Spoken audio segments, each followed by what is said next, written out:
Sir প্রথমেই বলি যে আপনার পাশে বসবো এটা আমার ধৃষ্টতা আগেই আমি ক্ষমা চেয়ে নিচ্ছি। একটা কথা দিয়ে আজকে বলি যে ছোটবেলা থেকে আমরা আমাদের জেনারেশন বা বহু জেনারেশনের কথা বলবো, কিছু মানুষকে আমরা সামনে রেখেছিলাম যে এই মানুষগুলো প্রথিত যশা তো বটেই, এই মানুষগুলো একটা নতুন আলোর দিশারি, তার মধ্যে আপনি একজন। আজকে আপনার পাশে বসাটা আমার কাছে বিরাট বড় প্রাপ্তি, আমি ঈশ্বরকে ধন্যবাদ জানাই। তখন 9-এর দশক, আমি তখন সম্ভবত ক্লাস 9। দেশবন্ধু পাড়াতে একটা রাজনৈতিক মঞ্চে আপনি বক্তৃতা দিচ্ছিলেন।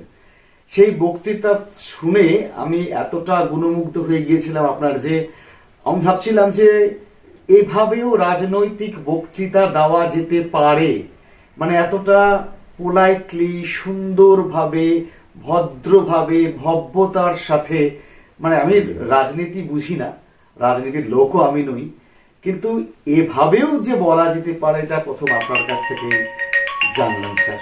আর আজকে দিনে দাঁড়িয়ে আপনি জলপাইগুড়ির কৃতি সন্তান আমি বলবো, তার পাশাপাশি উত্তরবঙ্গ, পশ্চিমবঙ্গ আছে, কিন্তু আমরা যাকে যাকে দেখেছি তার মধ্যে আপনি একজন অবশ্যই, বিভিন্ন দিক থেকে বলছি। এই জায়গায় এসে জাস্ট আপনার থেকে জানতে চাওয়া কয়েকটা কথা, কেমন লাগছে নিজেকে? দেবপ্রসাদ রায় আজকের দিনে দাঁড়িয়ে, সেই যে কবে থেকে আপনার লড়াই শুরু হয়েছিল, বিভিন্ন উত্থান উত্থান উত্থান উত্থান উত্থান, আমি পতন বলবো না, তারপরে আজকে এখানে এসে দাঁড়িয়ে নিজেকে কেমন লাগছে স্যার? এটা তো স্বাভাবিক নিয়মে সবার সাথেই হয়েছে, আমার সাথেও হবে, এটি প্রত্যাশিত। আমার কোনো ক্ষোভ, অপূর্ণতা এ ধরনের কোনো ব্যাপার নেই। আমি মনে করি যে যেখান থেকে শুরু করে যে অবধি যেতে পেরেছি, এটা একটা সাফল্যের ইতিহাস তো বটেই। ব্যক্তি সাফল্যটিও পাশাপাশি মানুষের পাশে দাঁড়াবার প্রশ্নে, এলাকার পাশে দাঁড়াবার প্রশ্নে আমি অবিভক্ত জলপাইগুড়ি জেলার প্রতি কৃতজ্ঞ যে দুটো জেলা শহর আমাকে দুবার নির্বাচিত করেছে। দলের অবস্থানের চেয়েও মানুষের গ্রহণযোগ্যতা অনেক বেশি পরিমাণে ছিল বলে আমি জয়ী হতে পেরেছি। এবং আমি কি জলপাইগুড়ি কি আলিপুরদুয়ার, এই 10টা বছর এই অঞ্চলের মানুষের পাশে থাকবার চেষ্টা করেছি, এবং আমার গোটা রাজনীতিতে উন্নয়নমুখী ছিল। কাজেই সেদিক থেকে আজকেও আমার মনে হয় যে লোকে এটাকে স্বীকৃতি দেন। আমার সাথে যখন পথে ঘাটে দেখা হয়, কোথাও আলাপচারিতায় হয়, তো আমি তার জন্য একটা শ্লাঘা বোধ করি যে রাজনীতিতে তো পারস্পরিক আক্রমণ হয়, সমালোচনা হয়, বাট তার সমস্ত কিছু ঊর্ধ্বে আমাকে একটা সার্বিক স্বীকৃতি একটা দেয় যে উনি লোকের জন্য কাজ করেছেন, এলাকার জন্য কাজ করেছেন। এর চেয়ে বড় তৃপ্তি আর কি হতে পারে? অবশ্যই স্যার। রাজনীতিবিদ আমি বলবো না, আপনি জলপাইগুড়ির তথা উত্তরবঙ্গ তথা বিভিন্ন জায়গায় রাজনৈতিক গুরু। আপনার হাত দিয়ে বহু মানুষ রাজনীতিতে এসেছেন, তারা সাফল্য লাভ করেছেন, তারা বিভিন্ন জায়গায় নেতৃত্ব নিয়ে ছড়িয়ে পড়েছেন। তো এই জায়গায় দাঁড়িয়ে একটা সময় যখন আপনি রাজনীতি করতেন এবং রাজ্য তথা ভারতবর্ষে রাজনীতির চূড়ান্ত পর্যায়ে চলে গিয়েছিলেন, সেই জায়গার থেকে আজকের জায়গায় এসে, মানে আমি কোনো দলমত কথা বলছি না, কিন্তু রাজনীতিবিদদের কথা বলছি, যারা পলিটিক্যাল লিডার্স আছেন বা যারা রাজনীতি করছেন, কি বলছেন, কি ভাবছেন আপনি? মানে কেমন দেখছেন তাদেরকে, সেই 80-র দশক 90-এর দশকের রাজনীতি আর আজকের যুগের রাজনীতি? আমি দেশ তথা পশ্চিমবঙ্গের কথা বলবো। আসলে আমি একটা সংকট অনুভব করি।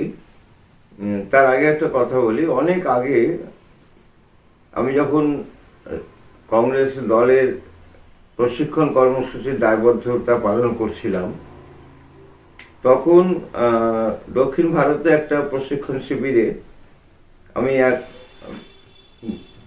গান্ধীবাদী নেতাকে আমন্ত্রণ জানিয়েছিলাম একটি সেশনে বক্তৃতা করবার জন্য।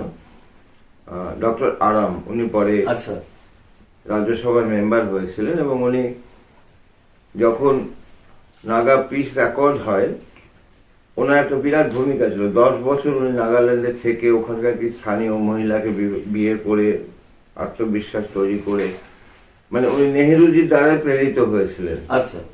এবং আলটিমেটলি 1972-তে যে পিস অ্যাকর্ডটা সই হয় তাতে ওনার একটা খুব বড় ভূমিকা ছিল। তা উনি ওনার বক্তৃতায় একটা কথা বলেছিলেন যে থিঙ্ক গ্লোবালি, অ্যাক্ট লোকালি। তো সেই জন্য চিন্তাটাকে সবসময় গ্লোবাল রাখতে হয়। তো আমি সেদিক থেকে যখন বিশ্লেষণ করি তখন আমার মনে হয় যে সংকটটা গ্লোবাল, সংকটটা লোকাল নয়। গ্লোবাল কেন? যে যতদিন পর্যন্ত তিনটে দুনিয়া ছিল, প্রথম বিশ্ব, দ্বিতীয় বিশ্ব, তৃতীয় বিশ্ব, তখন আন্তর্জাতিক আইনাতেই মতাদর্শগত সংঘাত ছিল। অর্থাৎ ধনতন্ত্রবাদ, সমাজতন্ত্রবাদ, গণতান্ত্রিক সমাজতন্ত্রবাদ। সোভিয়েত রাশিয়ার ডিসইন্টিগ্রেশনের পরেই এবং এই যে তৃতীয় বিশ্ব যেটা নন অ্যালাইন্ড কান্ট্রি, তারা নিজেদেরকে পাত্তারি গুটিয়ে ফেলার পরে সারা পৃথিবীতে একটা আমেরিকান হেজিমনি শুরু হলো। আমরা সেটাকে গ্রহণ করে নিলাম বিশ্বায়ন বলে। বিশ্বায়নের ফলশ্রুতিতে একটা ভোগবাদী পরিস্থিতির সৃষ্টি হলো। এখন ভোগবাদী পরিস্থিতিতে মতাদর্শগত বিষয়টা যেহেতু খুব তাৎপর্যহীন হয়ে গেছে, গুরুত্ব হারিয়েছে, তখন মৌলবাদ, সংকীর্ণতা, জাতপাতের প্রশ্ন, এগুলো অনেক মাথাচাড়া দিচ্ছে। এগুলো যখন মাথাচাড়া দেয় তখন মোটিভেশনটাই বদলে যায়। ফলে এই সময়ে যেটা হচ্ছে সেটা অস্বস্তিকর হলেও অস্বাভাবিক নয়। এটা সম্ভাব্য ছিল, কারণ এই পরিস্থিতিতে এটাই হতে পারতো। অর্থাৎ যখন মানে ধরুন আমি সাম্যবাদের কথা বলি, আমি মার্ক্সবাদে তত্ত্বে বিশ্বাস করি। আমি নির্বাচনের সময় জায়গা খুঁজি কোথায় আমার সংখ্যালঘু ভোট আছে, কোথায় আমার জাতের ভোট আছে, সেটা দিয়ে জেতবার চেষ্টা করি। তো আমি কাকে প্রবঞ্চিত করছি? মানুষ তো ধরতে পারে। মানুষ আজকে এই মুহূর্তে ভারতবর্ষের মানুষ অন্তত রাজনৈতিক সচেতনতার প্রশ্নে অনেকবার অনেক বিচক্ষণতার পরিচয় দিয়েছে, এবং বুঝিয়ে দিয়েছে যে সিদ্ধান্তটা এখন তারা নিজেরাই নিতে শিখেছে। আচ্ছা। বক্তৃতা শুনে, ভাষণ শুনে, এগুলো শুনে তারা যে প্রভাবিত হয় তা নয়। কিন্তু আপনার ম্যানেজমেন্ট যদি খুব ভালো হয়, আপনি তার উপর একটু এজ থাকে, আপনার অ্যাডভান্টেজ থাকে। But at the end of the day electorate has started deciding things on their own.